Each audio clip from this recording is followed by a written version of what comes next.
Attention, ces images vont sûrement choquer les plus sensibles d'entre vous.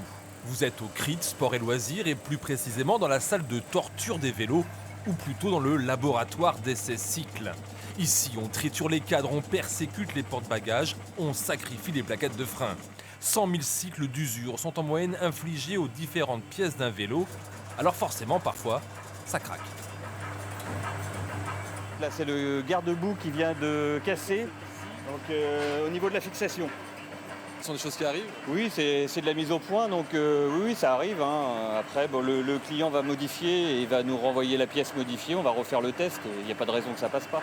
Parce que là, du coup, ça veut dire que la pièce n'est pas conforme. Tout à fait, là c'est non conforme.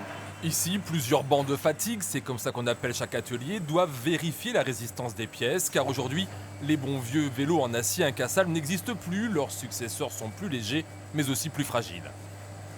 Évidemment, les matériaux évoluent et de cette évolution, avec notamment les cadres en aluminium, des choses comme ça, on s'est rendu compte qu'il y avait des points de fragilité.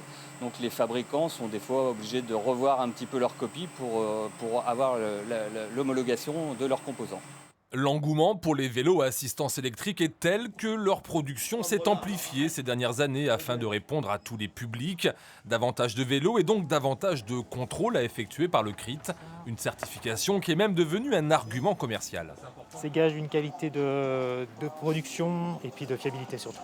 Il fait des tests concluants et puis d'autant plus qu'après nous on vend les vélos en surface donc c'est une force de vente. Si aujourd'hui la moitié de la clientèle du CRIT est chinoise, de plus en plus d'entreprises décident d'assembler des vélos en France. Un gage de qualité qui ne les empêchera quand même pas d'aller faire certifier leur bicyclette à Châtellerault.